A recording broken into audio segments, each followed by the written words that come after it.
Game over, man. Game over. You're gonna need a bigger boat. So serious. I am Iron Man. This is a tasty burger. Welcome to the In Session Film Podcast. Welcome to this podcast review for February 3rd, 2026, and I'm Jada Duran. And I'm Brendan Cassidy. Send help, everybody. We need it. Sam We Raimi absolutely need is back.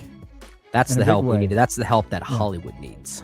Exactly. This film did send some help toward the box office because it had a pretty great first weekend for an original horror movie like this. We talked about it a little bit on the main show this last weekend, but in case you missed it, this film is off to a great start. $28.6 million worldwide as we speak, Right. on a $40 million budget. So it does have some work to do, but it looks like it's on its way to being a success. Which I think so. is exciting. That's a very good start for a movie that's only budgeted around 40 million, I think. 40 million. So- Yep. As I noted. Yep. Yeah, that's amazing. Yeah.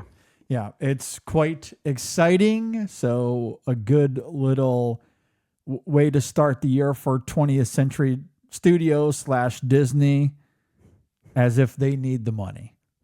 They don't. But actually, all joking aside, they might need the money after last year. well, they actually ended up surpassing Warner Brothers. As far But as, that's because of Avatar. because of Avatar, yes.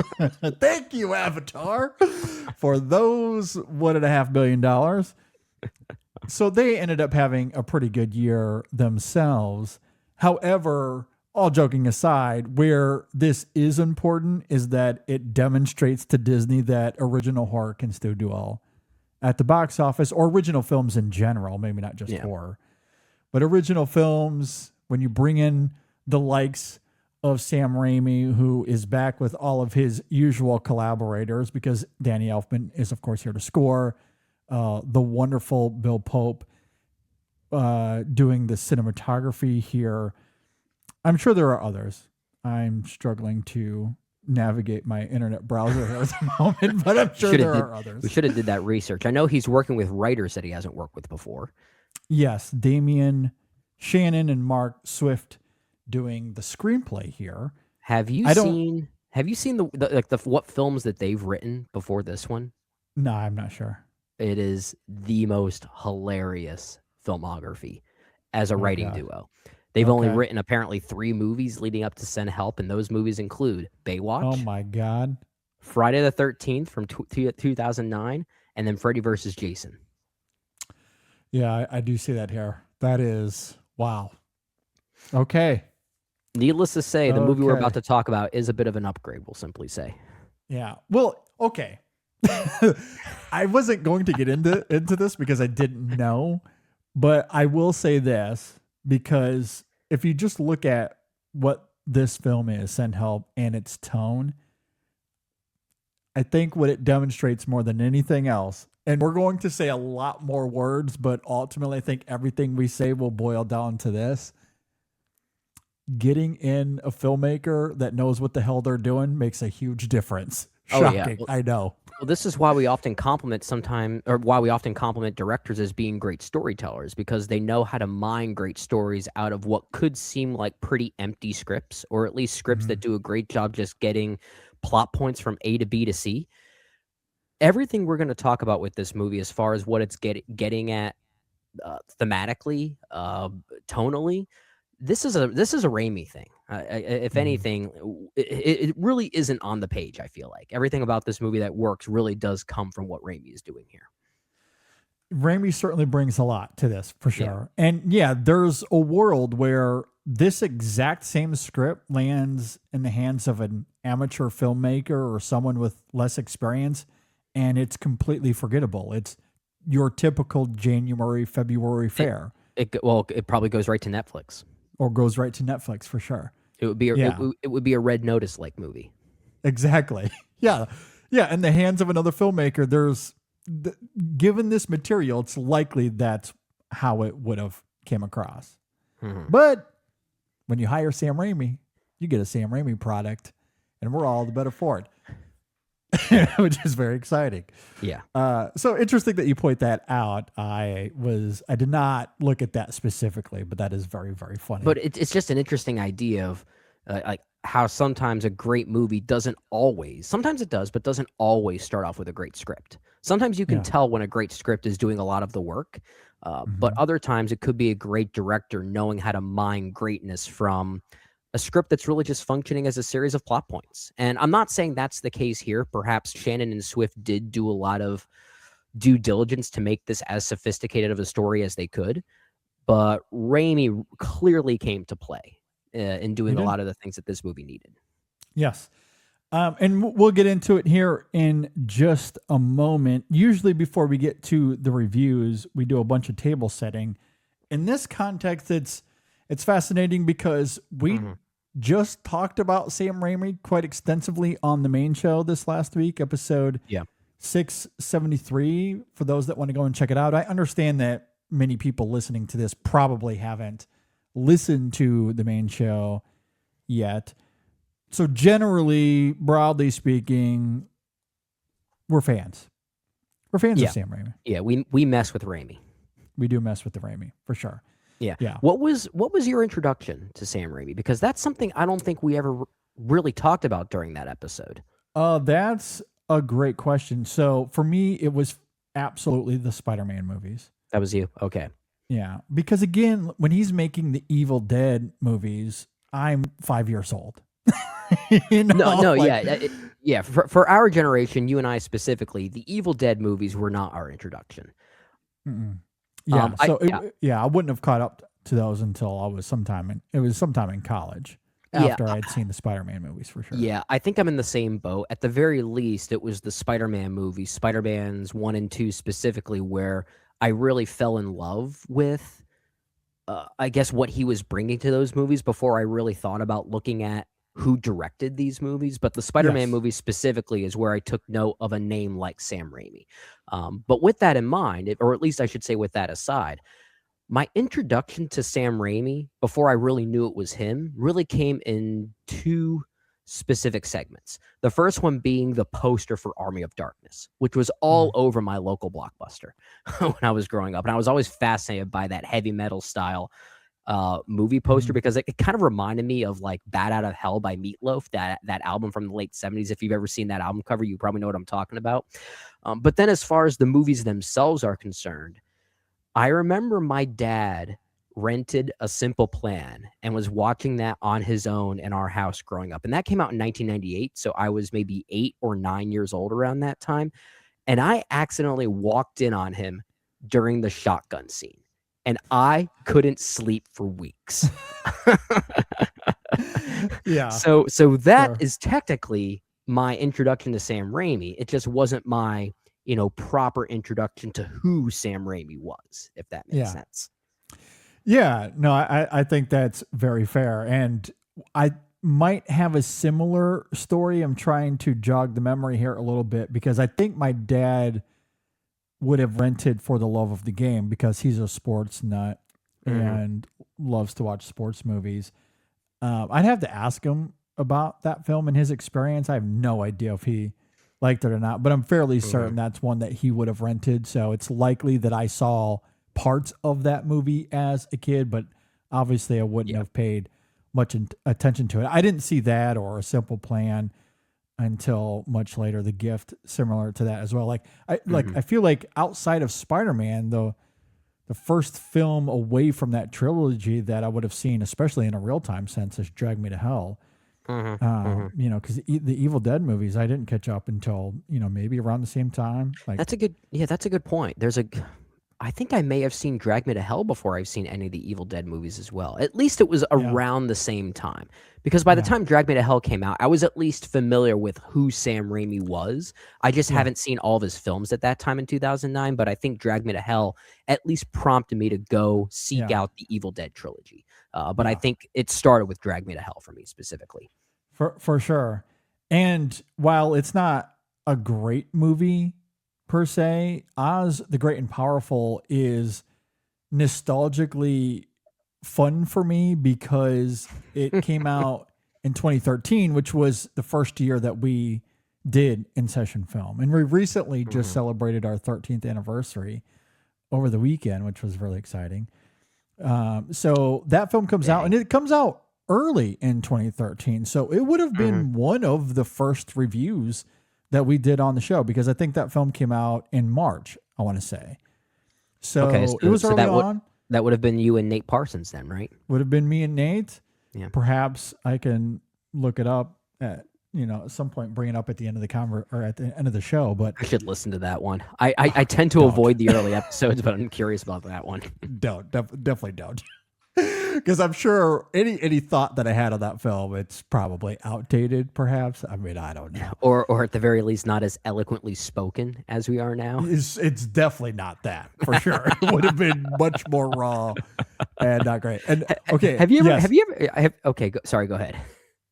Episode 4 of the In Session Film Podcast. I'm definitely listening to that. So have you ever thought to yourself like your baby self starting off in this podcast back in 2013, thinking to yourself like, how would they react if they heard how we sound now? Oh my gosh, yeah. I mean, I don't. It would be surreal, a fever dream for sure. It's like, wow, we actually know words now. Yeah, I know. We're starting to figure out how to do this thing. At that time, we were just figuring it out as we went along. And Oz the Great and Powerful, it's Sam Raimi. I probably came off more positive in that conversation, and I honestly don't remember anything about the conversation, but I could certainly see myself just relishing in the Sam Raimi of it all. And I do think visually, especially compared to how things look now, it at least looks like a movie and feels like a movie at times. It's color graded like a movie. I'll simply say that. Exactly. That's what I mean.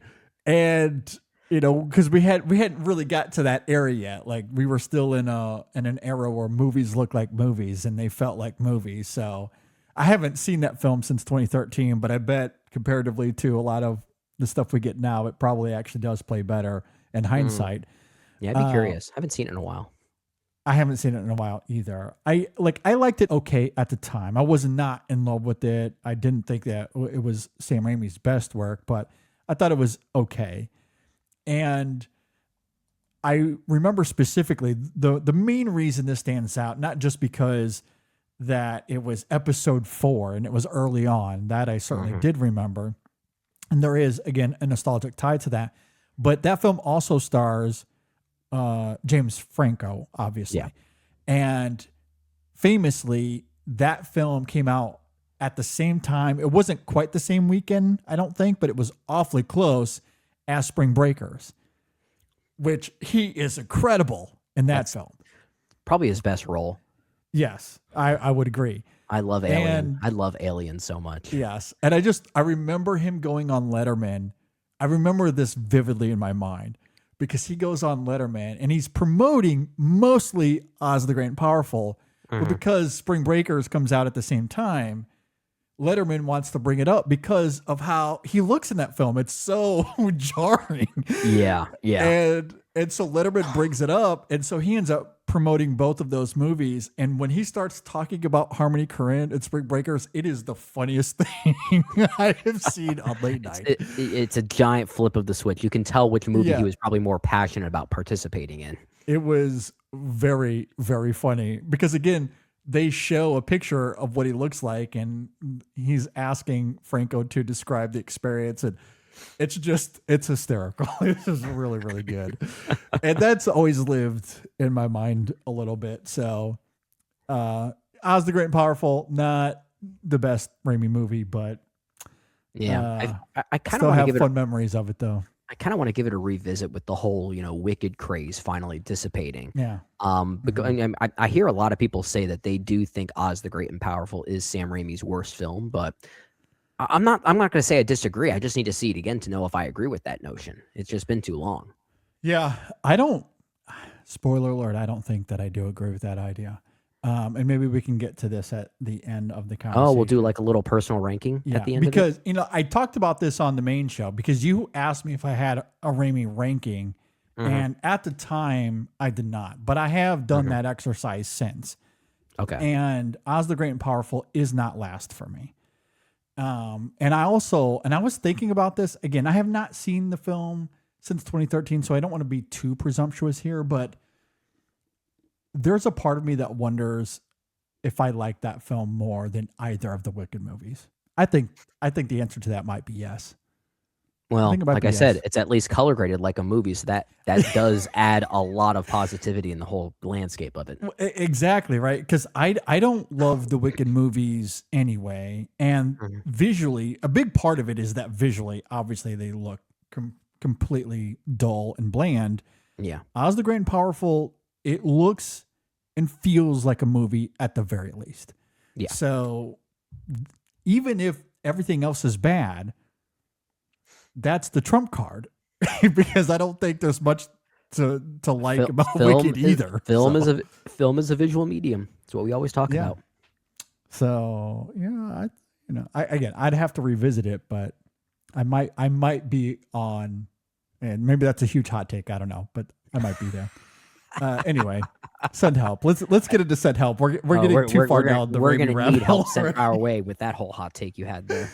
Yes. All right. Send help is directed by Sam Raimi. It stars Rachel McAdams, Dylan O'Brien, and that's really it. There are a few people that we see at the beginning of the film, some of Bradley's colleagues and other executives, but they play a very, very small role here. It is just McAdams and O'Brien for the majority of this movie.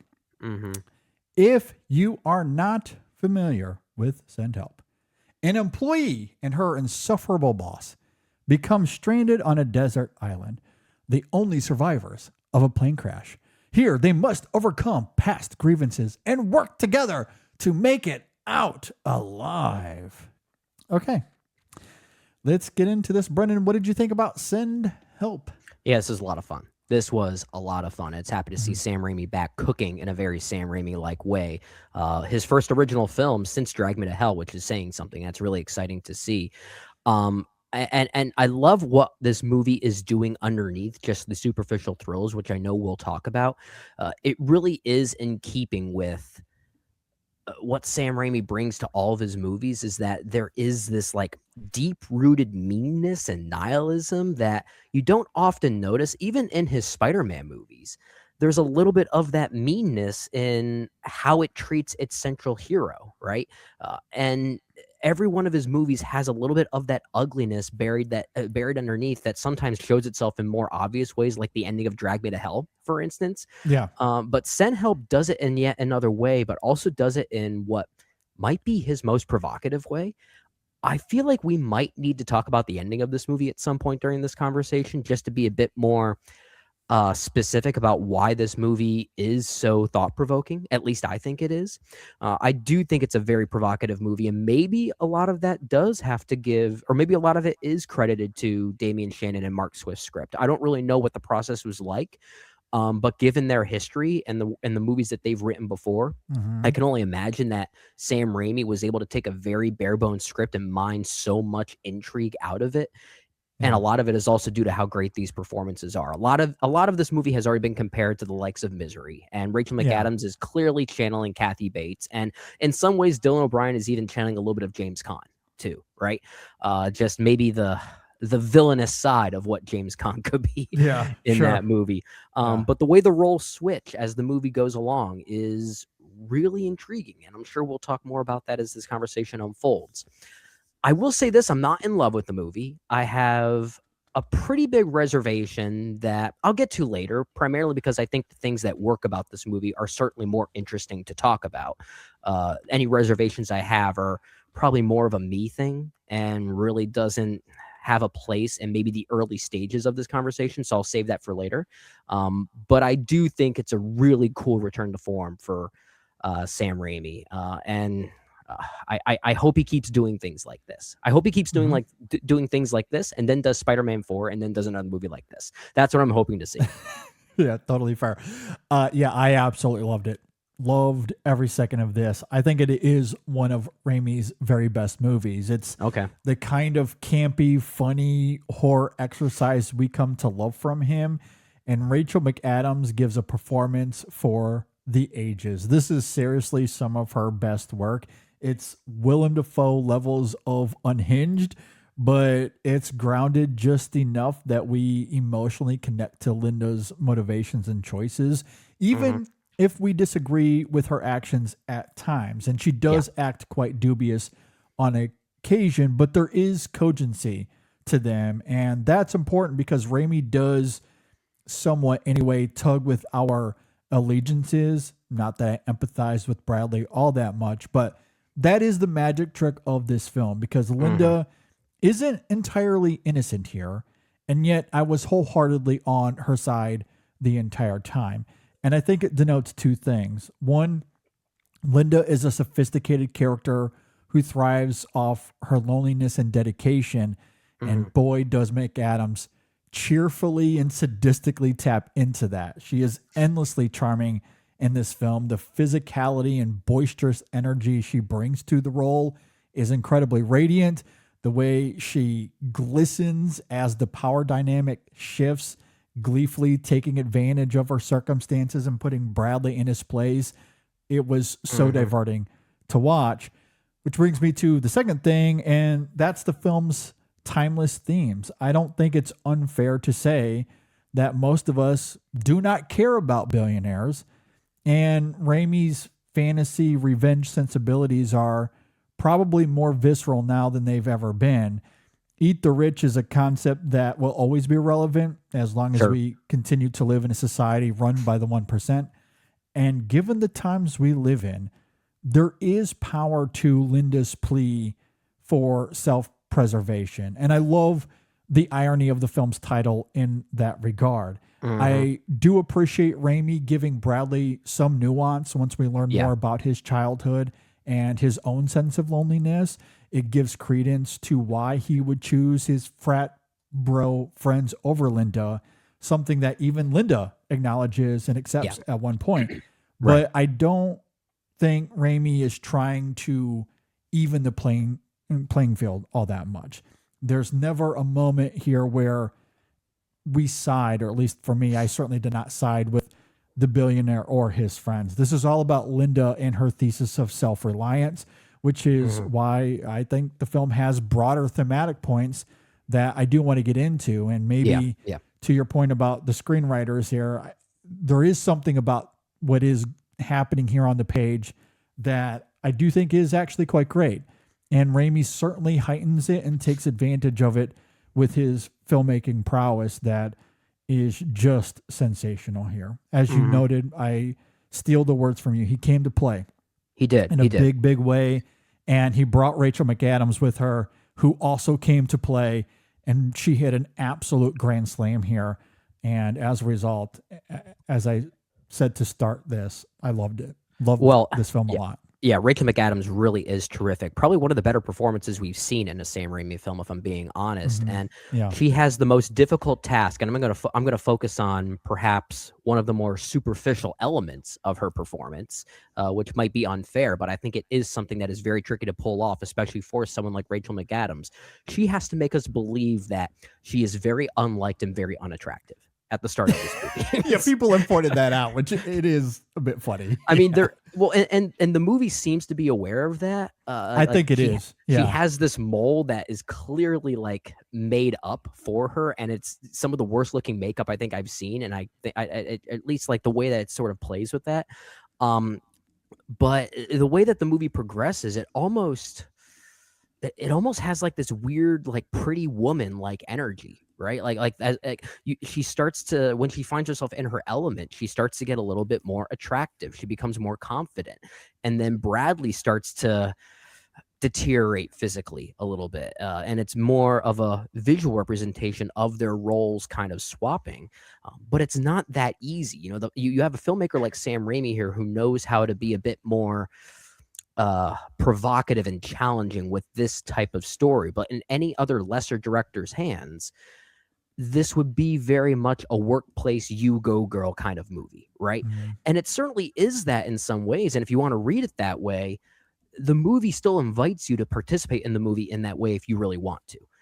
But there's also a lot more going on here that may suggest that by the end, Linda is maybe not the most reliable of narrators. And I really do appreciate that. I think if this movie were to come out maybe 5 or 10 years ago, some people, depending on your worldview, would find this movie offensive. And I like that it's willing to push those boundaries a little bit and invite different perspectives to have a dialogue about what this ultimately means and maybe not find some common ground. Like, I think that's a very challenging notion here.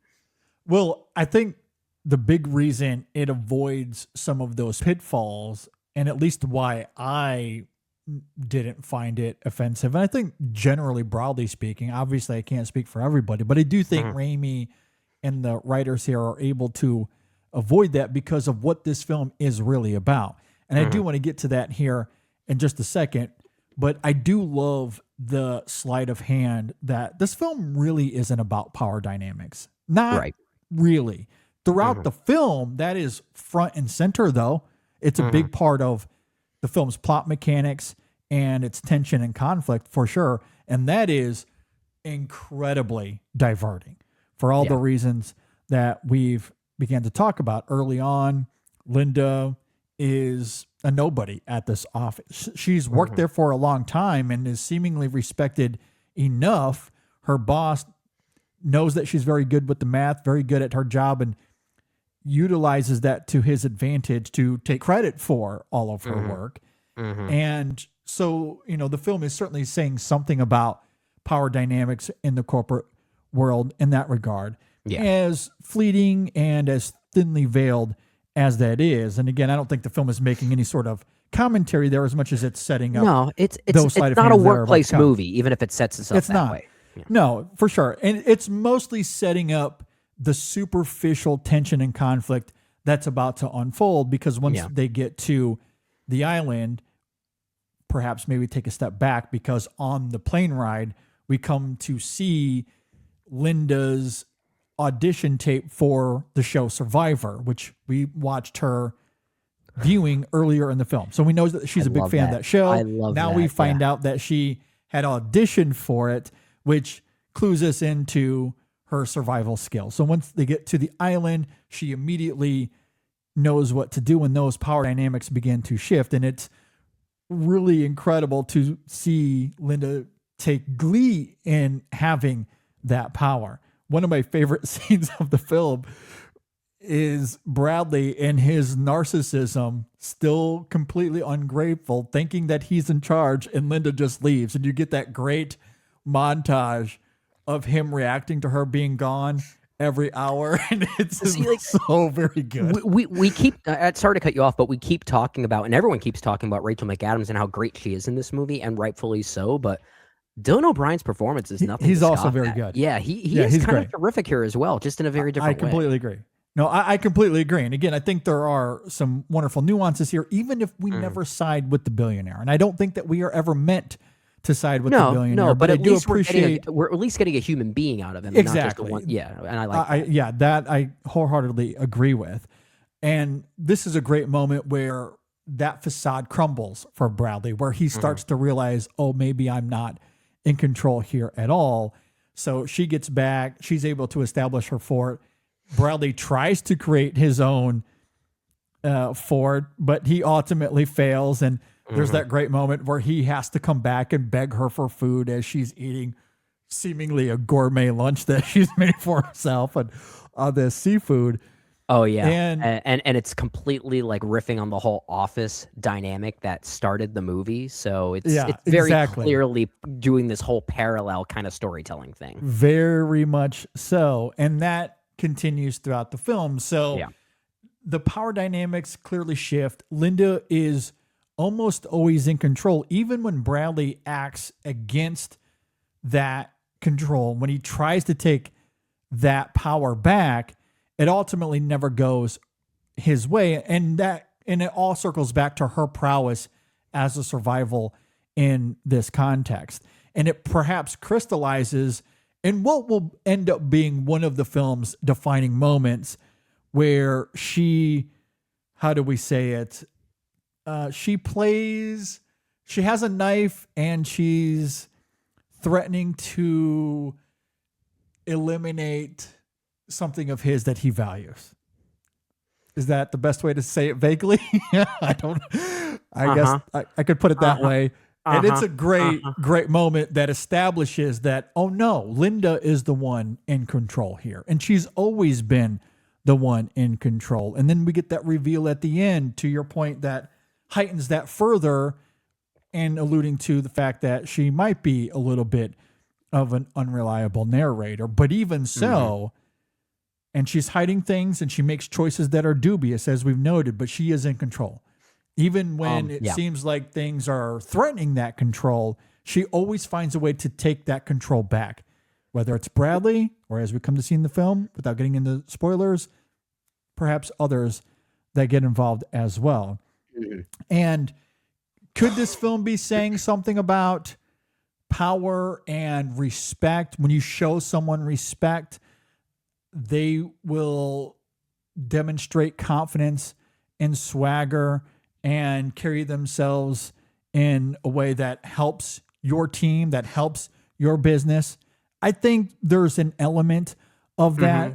Yeah. And I think, you know, to your point about Linda and how she aesthetically evolves over the course of this film, once she's on the island, she's comfortable in her own skin. She's in her element. Yeah. She's in her element, and she does demonstrate that confidence and swagger, whereas Bradley is devolving over the course of the film. And of course, some of that is the injury from the plane accident, but a lot of it is he's just no longer in control. Well, and so physically, he just he moves in a very different direction. He never has that confidence or swagger. So I do think the film is establishing something in that regard. But the ending of this film actually takes it to a different place. Yeah, I have a lot of thoughts. Me too. And I definitely want to get to that. And I think ultimately where the film lands, and I think it sticks the landing impeccably, it actually recontextualizes so much of this movie to say something that I think is actually deeply poignant about where our country is right now. I have thoughts about that as well. But for the first thing I want to bounce off of, and one of the themes that I also latched onto here, is ultimately why Linda is in such control on this island versus back at home when Bradley has control, given their power dynamics, who leads who, and how their corporate structure ultimately works, right? And also given their respective backstories, when you think about it from the perspective of what they've gone through as people when they share their individual backstories at the campfire. Yeah. If we take both of their stories at their word, if we actually believe what they're saying, it actually makes a lot of sense as to why they both feel the need to thrive in their respective environments, right? Yeah. Bradley thrives as a people pleaser, essentially, right? He needs people to look up to him given his upbringing. Right. Yeah. Yep. Whereas Linda's backstory, I don't want to get into the details, but it involves a past relationship. I'll simply say she thrives on loneliness, and that's why she thrives on this island. It has really very little to do with her survivor instincts. I have more thoughts on that when we get to the ending of the movie, but really what she thrives in is that isolation. That's why she's able to maintain control. Ultimately, why she doesn't even want to leave the island, because that's her domain. That's her being away from the pain. And what she doesn't want is to go back to her old life where she knows that's not where she's able to gain control. She thrives in this other setting. And I found that really depressing, actually. And Sam Raimi's really good at, playing with his usual horror tropes that are very fun. He still somehow finds a way to make a zombie pop up in this movie. I think that's amazing. And yet he still finds a way to mine some real sadness and pain out of these sequences as well. And you really feel that. And I agree. And that's why I wanted to emphasize in my opening thoughts that while the film is incredibly diverting and campy in its conflict and horror, but it grounds these characters just enough that I do think offers some great nuance. And I agree with you. That campfire scene is really great. It is Yeah. emotional. What we find out about both those characters, you do empathize with them further. Bradley, when he's talking about his childhood, you do feel for him there. Linda even feels for him there, even though she has every right to disregard him as this self-absorbed narcissist, and he is throughout a lot of this film. But that's a moment that brings understanding and context.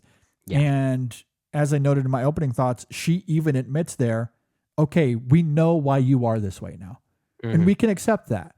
Yeah. And that's okay. And it's a great little moment between the two of them. And then Linda shares her story about that relationship that you're talking about there and how that ultimately unfolds. It ends in a way where she does not have control of the situation, and she plays an active role that leads to these devastating consequences.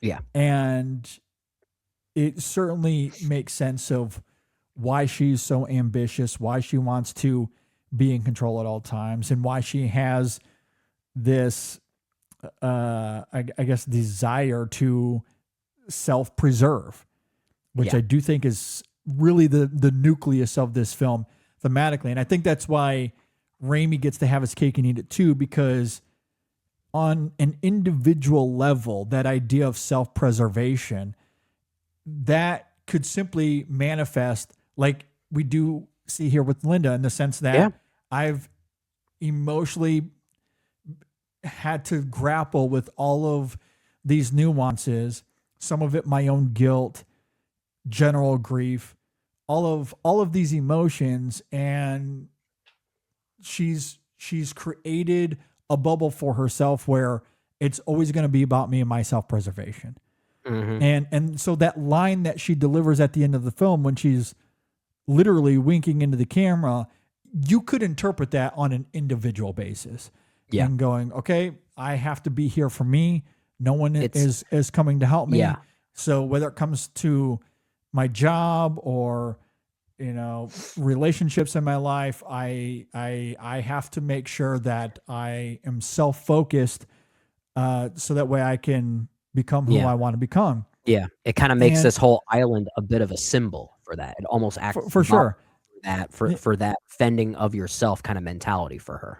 Absolutely. Or, and I do want to talk about this here in a moment as well, you can certainly interpret that on a broader scale as well. So then the film acts symbolically in this larger way as simultaneously. So, and that to me, I think is just the brilliance of the film and how Raimi plays with his food here, is that he makes it work on the individual level. So if you just want to see this as this woman taking her world into her own hands and manifesting something out of it, absolutely. I would It's agree there. with that interpretation. It's Yeah. absolutely there. But if you also want to see it as Raimi saying something metaphorically about how we as a whole need to act when people that are above us try to drown us out, we have to react. Well, yeah. And it needs to be it needs to come from this self-preservation nucleus. Well, this is why I think it gets it both ways. Well, for that's sure. why I love the ending of this movie. The actual ending, I think, allows both of those interpretations to live rent-free in your head, right? Because the way it concludes could also suggest this idea that Linda was in control in this moment simply because she sees the opportunity to take control. And that really is it. Which, in a way, you can almost argue by the end of this movie, when I'm trying to say this as broadly as possible without giving anything away. When for a moment she comes out on top, we'll simply say, one can argue the way that she got there is maybe no different than someone like Bradley and how he got on top way earlier in the movie. Yeah. It's just maybe the nuance there is, do you now support Linda going about it in the same way because she came from more dire circumstances. Like, that's where I think this movie has potential room to maybe piss some people off. And I kind of like that. It almost seems to suggest that the only way you can get ahead in this world is not really by being the best at what you do. It's about finding the right opportunity at the right time to claim that you're the best at what you do. And sometimes that could even mean, dare I say, cheating your way to the top, right? And the ending kind of has a little bit of that ickiness, which is kind of interesting. Yeah, absolutely. And again, I think it just speaks to the nuances of the world that we live in. And I guess to dig into this a little bit further, because again, I did respond to this film on an individual basis for sure, but what it's getting at, broadly speaking, I do think is quite poignant.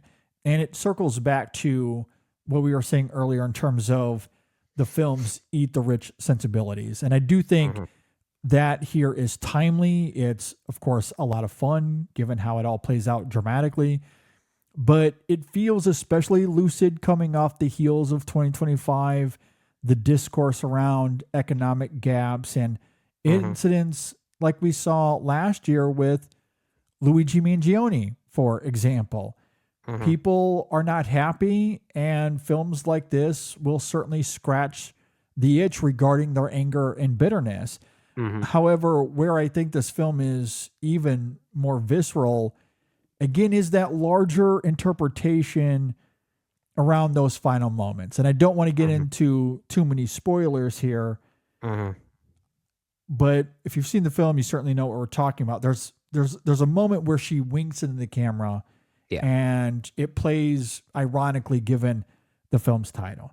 I don't know if it was Raimi's intent, but I couldn't help but think about this film in the larger context of our current socio-political divide here in the US, because we've seen some stuff lately that is just appalling, absolutely egregious. Or the fact that all of these Epstein files are coming out and no one is investigating anything. Nothing has been done, despite how horrific the incidents in those files are. Or how about housing and food being so absurdly expensive with wages barely increasing to keep up with the inflation?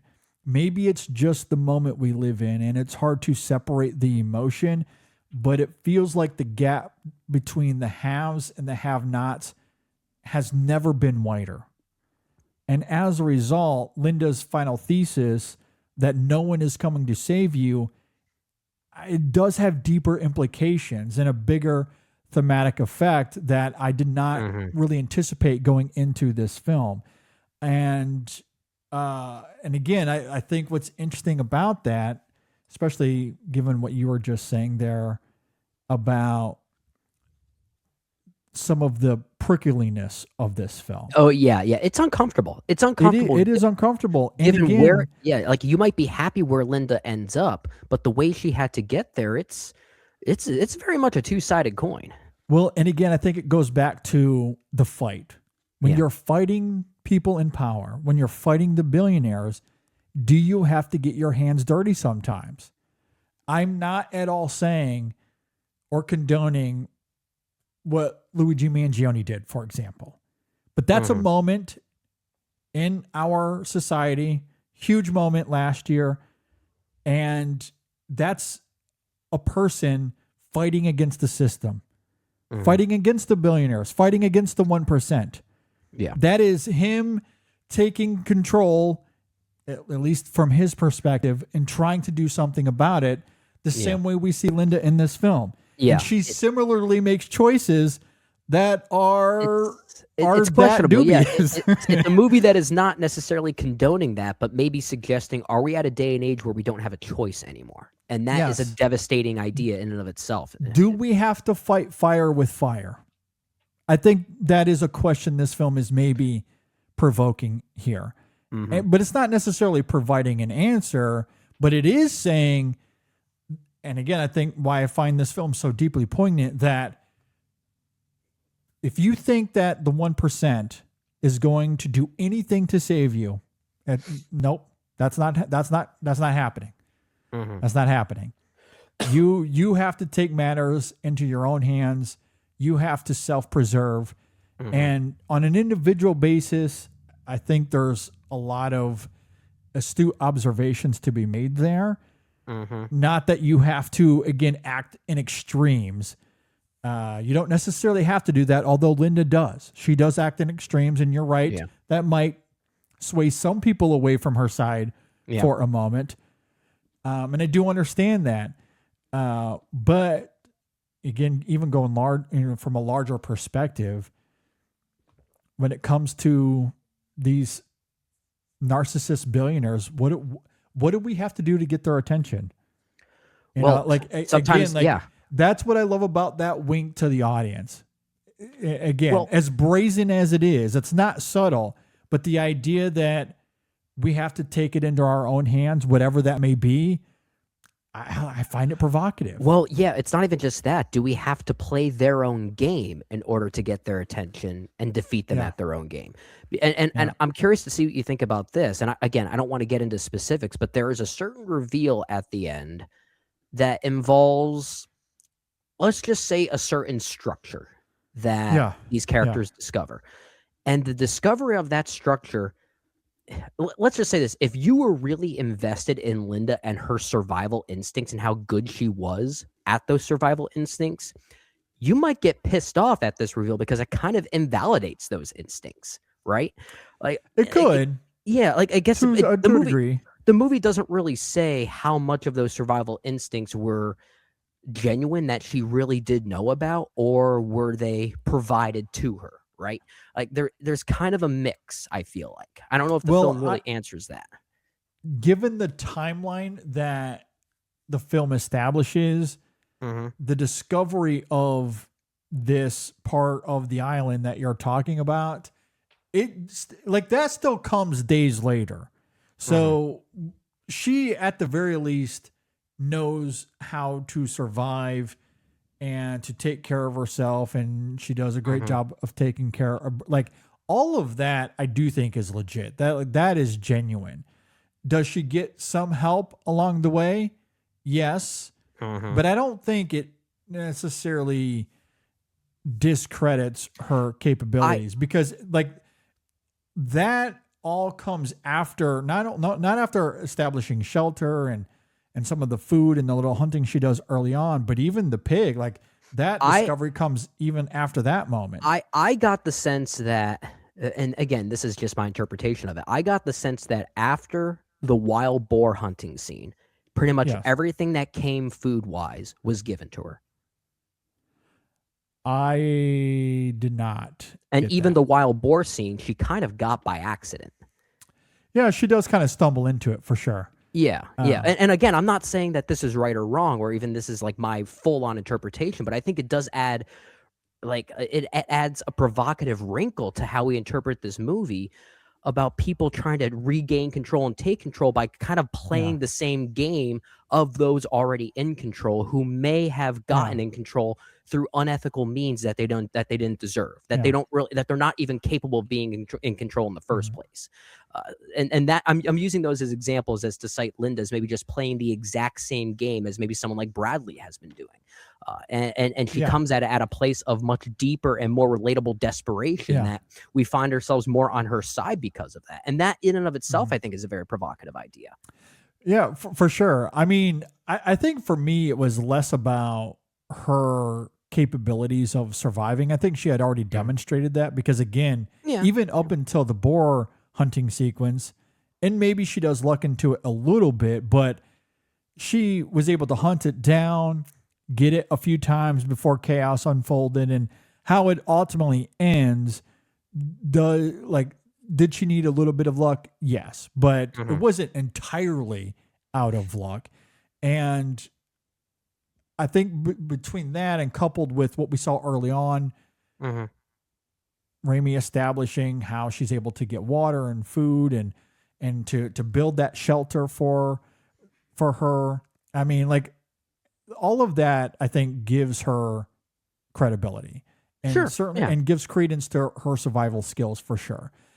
I think where the this discovery that we're talking about. If anything, I think it just gives her a luxury that Bradley can't. And I think it speaks to that confidence and swagger and how she's able to maintain control of the power dynamics because she's able to refresh in a way that Bradley cannot. She weaponizes it in her favor. She weaponizes it, but I don't think it's a necessary tool for her to survive.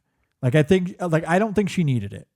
I think she demonstrated that a lot. I think that's fair. I think if anything, it basically became a major catalyst in how she was able to survive so much more efficiently than someone like Bradley. So I think of, let's say, that dinner scene that they have together, that beautiful dinner that they have where he's really like desperate and begging for food from her. You think of what was actually on that plate and you realize maybe she actually didn't hunt that stuff in particular. Like maybe not all of it. Yeah.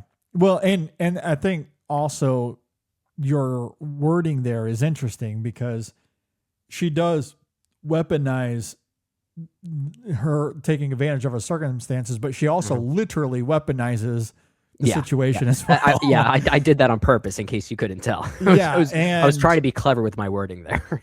That does add a dynamic. So like, again, I don't think she needed any of that to maintain control over Bradley. Bradley is just incompetent and he's clueless and self-absorbed. And that comes across in many scenes that we've already talked about. The one moment we haven't talked about yet, and again, I'll be careful because I do think maybe there's a slight dramatic spoiler here, but there is a moment in this film where, and this comes after his leg had healed a little bit. He's starting to learn from Linda as far as how to take care of himself a little bit. And this is after the heels of this huge storm where they had to hide in this cave. And he tries to escape the situation for a moment. And without getting into too many details, let's just say there are some hurdles that he was not able to overcome. Yeah. And what's really funny about the reveal of all of that is that it points back to Linda teaching him certain things, but not teaching him everything. Yeah. Was that purposeful? Maybe. Probably. Because she wants to maintain that she was power. Being very strategic about that, which is something she was very strategic. Which is something Bradley probably would have done in his domain, right? Exactly. So you think about her strategy in that regard, the way she takes advantage of what she discovers. And she's also able to make this discovery, one, because she's not injured, but also she's just able to take care of herself more than Bradley. So it comes as a result of her having the power. Is the film saying something about when you have power, you end up with these luxuries that you may or may not deserve? Perhaps.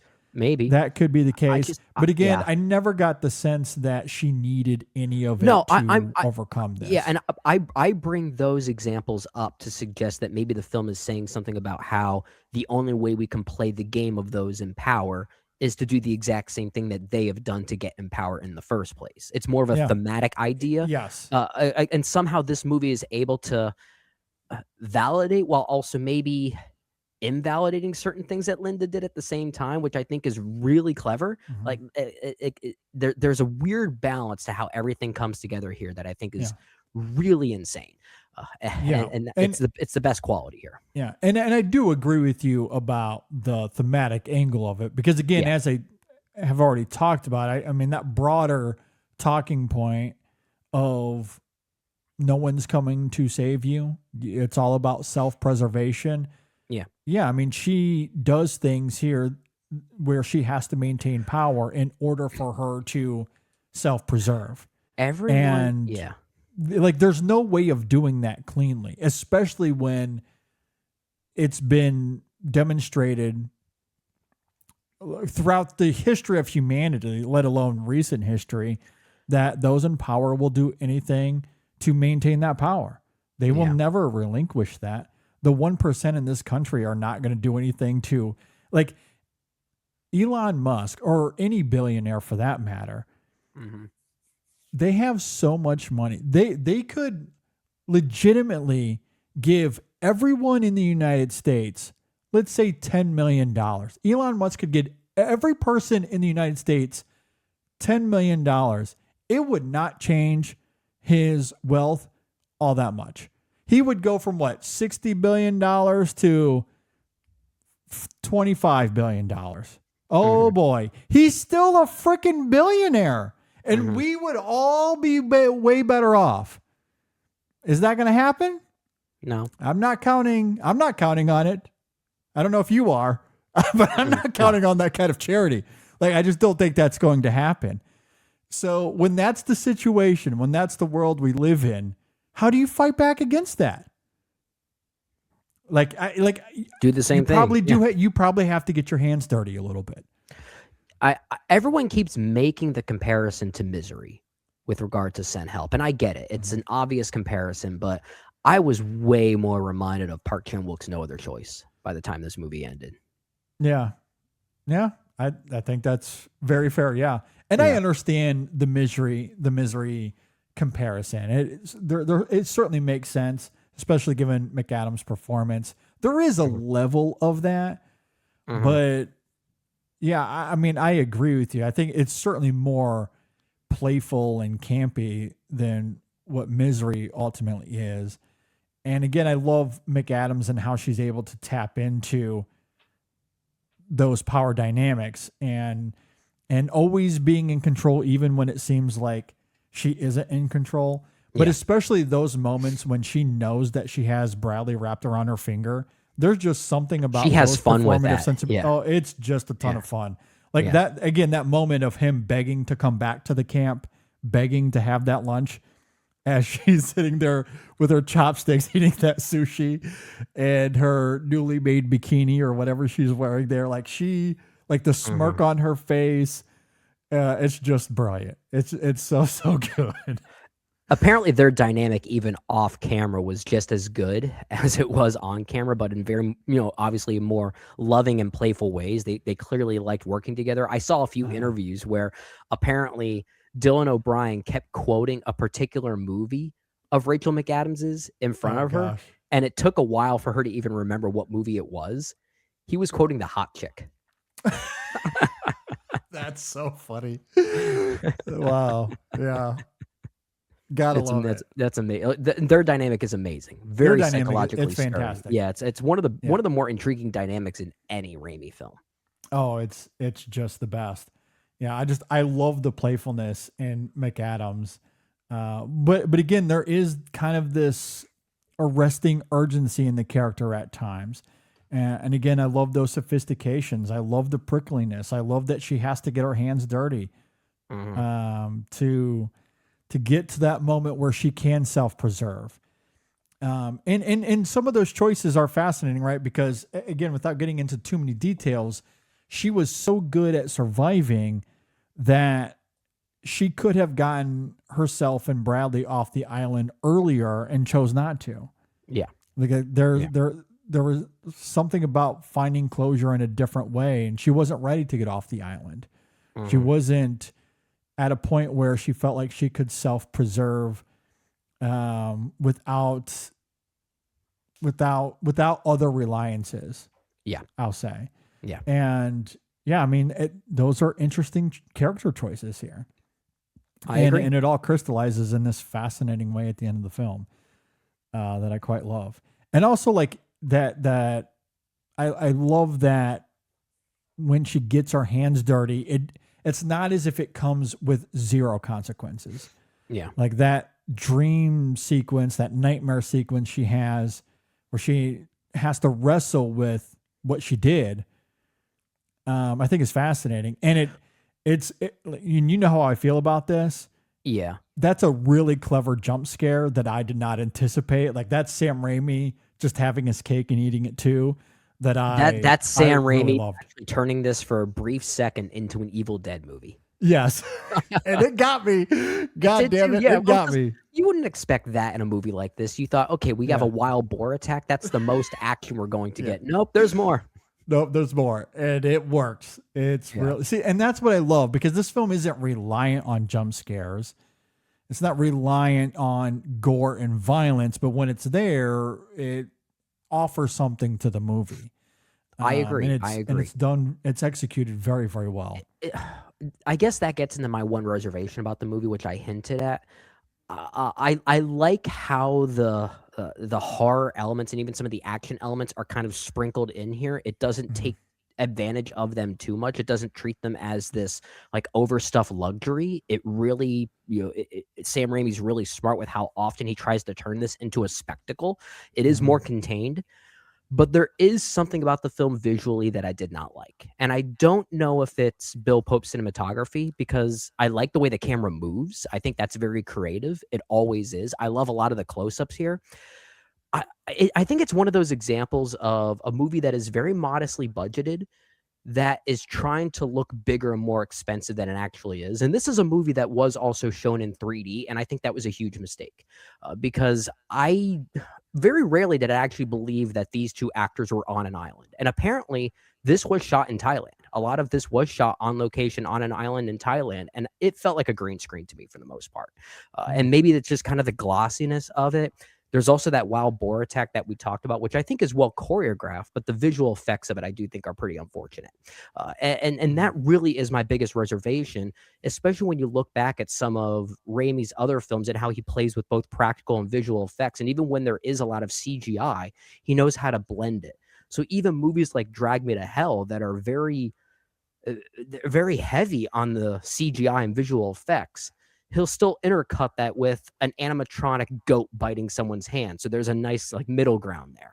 There's very little of that here. And I do think that is very unfortunate. That really is my biggest issue with the movie. And I wish it was just, I don't know what the solution is, but there was something about the glossiness of it that didn't work for me. That's really my only one thing. Gotcha. I did not mind the film visually at all. Okay. I thought it was mostly fine.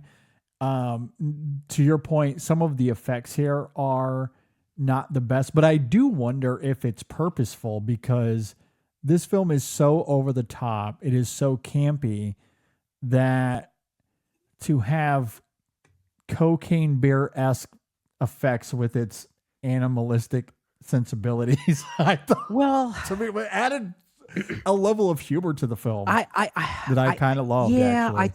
I think there's a line that you cross in order to get there, and I'm not sure if this movie crosses that line enough for me. Like in Drag Me to Hell, for instance, using that comparison once again, the visual effects in that movie are pretty bad, but they're bad in a very strange and creative way that I don't know if this movie quite has. So like that plane crash sequence when some characters are completely kicked in the face and some of their teeth are flying around and stuff. Like, I actually wish that would have gone even harder than it does. And maybe that's the thing. Maybe I felt like it just was a little timid in how Yeah. visually splattery that it sometimes got. Well, Brendan, I hate to break it to you, but $40 million in 2026 might as well be less than $1 million. And we're going back to first Evil Dead territory. I When know, movies I cost know. $400 million And those these movies days. look awesome. Like I didn't mind it. Like it's so campy early on, and I think it just adds to the camp. And also, I mean, I guess maybe to your point where it could be a criticism is, like, is it there enough to be distracting? Could he have leaned into it more? Should we have seen more of it if that was going to be the case? Like if that's the approach, like we're just going full on cheese and camp, maybe we'd do more of that. More wild boar scenes or Well, it's stuff not like the plane sequence. it's Or not so much like yeah. because for me, like it doesn't bother me because there's so little of it. And I feel like everything else on the island is actually shot very well for the most part. The only time the glossiness ever had an effect for me is when they're climbing up that mountain ridge.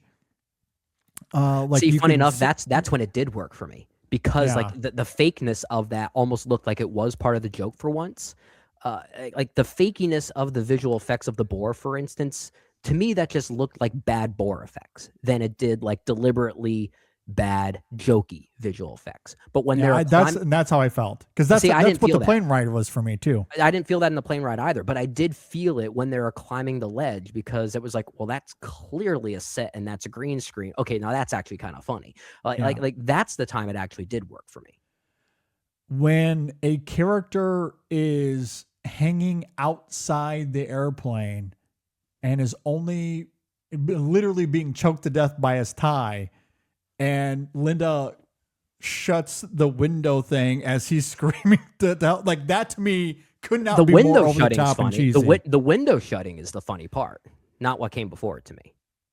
I'm not saying it's funny, but what is taking place there is silly and absurd. Like, to me, there's no difference between that than It's not captured in a Dwarf. silly and absurd way to me, though. Like it feels he's it feels hanging on by his feels his timid. tie. It feels afraid to show it. I Just don't like know. the boar attack, Like, that's it felt so like, that's he so was silly. afraid. He felt embarrassed to show it to me. That's what I felt. I don't know.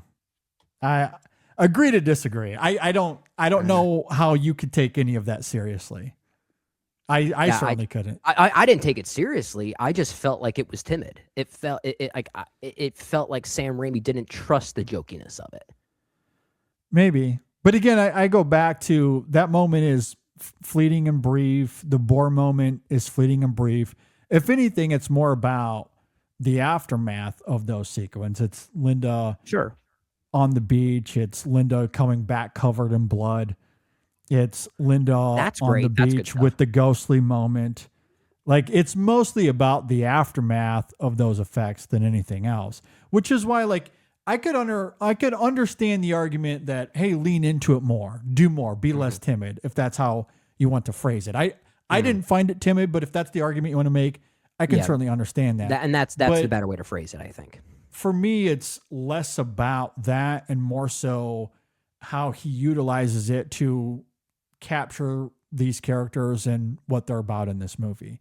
And that, I think, comes through quite well. It's a great character piece. Like, as a chamber drama, if you want to call it that, a very strange and twisted one, I think that's where it's most effective. Yeah. And again, I cannot say enough good things about Rachel McAdams. I loved her in this film, and I know that it is February 3rd as we are recording this, but if we're living in a world where Amy Madigan is nominated for an Oscar, this should be in the conversation come the fall season, because I think this is every bit as good, if not better. In fact, I would argue that it's a much better performance than Madigan. And nothing against Madigan and Weapons. I think she's fine. She's good for what that film is asking her to do. This film is asking McAdams to do way, way, way, way more. And I think she delivers in a way that is incredibly engrossing, and how she has to tap into those power dynamics, tap into that self-preservation, tap into those haunted qualities in Linda that we've talked about, and then stick the landing with that wink at the audience at the end, which I think couldn't be more immaculate, and certainly gives further credence to the film's themes, as we've talked about. Stunning performance. One of her very best. Yeah, if we are playing the comparison game or the competitive game between one horror movie performance recently that did get Oscar love and one that hasn't yet, and maybe it could, I don't know. Yeah, I do like this performance more. I'll agree with you there. Yeah. And again, I'm not trying to downplay Madigan as much as I'm trying to lift up. Yeah, just lift up more love for McAdams. horror movies like this. Yeah, like, At least in the awards conversation. Like and again, I have nothing against Madigan. Like, she got the nomination. That's fun. That's exciting. I mean, especially given the Oscars history, for them to embrace horror this last year. I'm not saying anything bad against Madigan. Right. Just to be clear, I'm just saying that if we're living in a world where that performance gets nominated, McAdams is doing way more, and I would argue doing a little bit of a better job as well. So she should be in the conversation come the fall. That's all. It's a more complex performance. Yeah, Absolutely. for sure. But I do want to shout out Dylan O'Brien as well. McAdams is getting all the love here, and deservedly so. But Dylan O'Brien he's very good. He's very, very good. Plays his role well. Yeah, good stuff. Any other thoughts? on this? Raimi ranking. Did you want to talk about that? Oh at the yeah, end we of can do this? a Raimi ranking. Yeah, I have mine here. So again, I deeply loved this. Now, when we did the show over the weekend, we did the main show again, episode 673. When you asked me about my Raimi ranking, because I talked about Send Help, and I said it might be a top 5. I wasn't sure when you asked me because I hadn't done the exercise. Right. I have this sitting at number 4 for me That's right now. wow. Okay. Okay. Yeah. So what's your? So I know Spider-Man 2 is probably your number 1. Mm-hmm. I'm going to guess. I'm trying to guess your 2 and 3 that would be out edging Send Help. I'm guessing one of them's probably Evil Dead 2, and is the other one Simple Plan? No, Spider-Man. The first Spider-Man. Okay. Okay. Yeah. Again, like I like to champion that first Spider-Man because I feel like it's a bit underrated. Like Spider-Man 2 is a masterpiece. It is the best of that trilogy. But I think Spider-Man is closer to 2 than people give it credit for. So I try to champion that film. But I think Send Help is like right there. Yeah. Okay. I have to revisit some of these movies, but my instinct says I'll probably end up putting Send Help around 7 or 8 at this point. It's kind of in line with something like Drag Me to Hell. And I know we kept making the comparison to something like Drag Me to Hell as maybe the closest comp to Raimi's filmography between Send Help and another film. And I think that comparison goes even further because they're both kind of a depiction of women in the workplace in some ways. Just one of them at a bank, the other one at some other, I don't even know what the company in Send Help is doing. I don't think it really matters. Yeah. All we know is that a merger is happening in Thailand, and that's why the conflict comes as it does. Yeah. But in a way that they're the closest that I think Raimi has made to calling 2 of his films companion pieces outside of the Evil Dead trilogy. I feel like these two films are pretty in line in some ways. Yeah, I really like Drag Me to Hell a lot as well. Again, some of this, at least as of right now, again, we're recording this on February 3rd, 2026. It could change. But the reason I felt so passionately about this film, and as we talked about in the conversation, the timeliness of it is deeply palpable, I think. That idea of no one is coming to save you. You have to take power into your own hands, however that may look. And maybe you have to get your hands dirty. Yeah. Not that the film is suggesting you have to, but maybe you do. And we certainly see that with Linda. And again, I love that the film is being provocative in that way. And given the current political landscape of our country, that idea deeply, deeply resonates. Now, once we get on the other side of this, assuming that we do, hopefully we do, fingers crossed, 20 years from now, will it resonate the same? I don't know. But I think that coupled with just on its own terms as a horror comedy thriller, I think it's also really fun, which is why I wanted to emphasize the singular because the individual element of this is also quite effective. Yeah. And why I think in 20 years' time, as I argued on the main show this last weekend, I think people will look back at this as one of his very best movies. I think really so. do. Well, it's very in line with a lot of his movies. I mean, I mentioned how there's a lot of similarities between this film and his other ones, not even just Drag Me to Hell, like I just mentioned before, about them both being workplace dramas, women in the workplace specifically. But there's a lot of comparisons you can draw between Send Help and even something like A Simple Plan, where you have these characters who are desperate and they're given a gift, a literal gift, a bag of money, right? And what do? They go about it in the worst ways. It brings out the worst tendencies in themselves. Like his movies are always, in some ways, depicting desperate people in desperate situations that you find empathy for, but they also simultaneously showcase the worst sides of themselves at the same time. That's why they're so nihilistic and mean. Like I love how Send Help is still a part of that whole overarching conversation. Yeah. Which is interesting because there's like for Linda, the circumstances almost bring the best out of her. Yeah. But at the same time, it does force her to make choices that she probably wouldn't otherwise make. It brings out the best in her, but maybe in the most unethical ways, someone might argue. So at times Yeah. she does have to cross a line for sure. Yeah. Yeah. So yeah, it's an interesting nuance. And I think that's what I love about it. I will say this, even if I have Send Help maybe around the 7 or 8 mark in my Raimi ranking, I do think it might be his most provocative movie, his most thought-provoking movie. That's a possibility. Yeah. Yeah, I'm certainly there as well. And just on the matter of ranking, I do have For the Love of the Game last as it stands. I figured that was going to be last. Like if I had to guess, since you said it was no longer Oz the Great and Powerful, my guess was going to be For the Love of the Game. Yeah. Yeah, that's where I'm at now. I'd have to rewatch those movies to maybe say more concretely, but I can't put it last because it's just such a weird detour. Like just the fact that it exists is enough to not put it last. You know what movie of his I might actually put last? Doctor Strange in the Multiverse of Madness. Oh, I definitely cannot do that. No. Because I see so little of Sam Raimi in that movie. I think he directed 10% of it, and that's about it. Yeah. I mean, I would say For the Love of the Game has 0 Raimi in it for sure. I see more of Raimi in that movie than I do Doctor Strange. No, I think Raimi has his thumbprint in that film.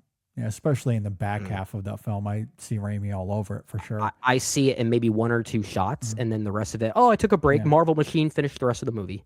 No, I very much disagree with that. Okay. But I would maybe also argue that Oz is his biggest detour. Like that is no fair, way.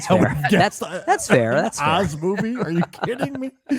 Like Doctor Strange at least kind of makes sense. Well, I think I could see that. I think that's why I feel the need to put it last, because it makes so much sense, and like I wish it was the proper opportunity, and it felt like such squandered potential. Okay. Yeah, I very much disagree with that. I don't have it terribly high. I have it at 10, but I do like it. I think it's more good than it is bad.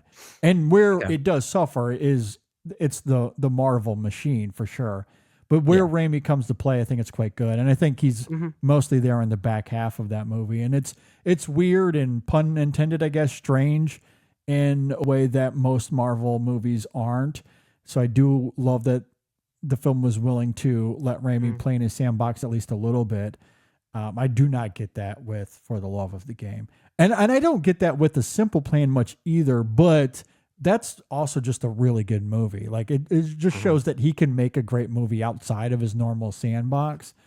For the Love of the Game, unfortunately, is just neither. It's bad and also not his sandbox. Did you get a chance to rewatch The Quick and the Dead at all before this? No, that one I have not had a chance to see yet. Okay. Oh, you haven't seen it yet. I'd be curious to see what you think about that one.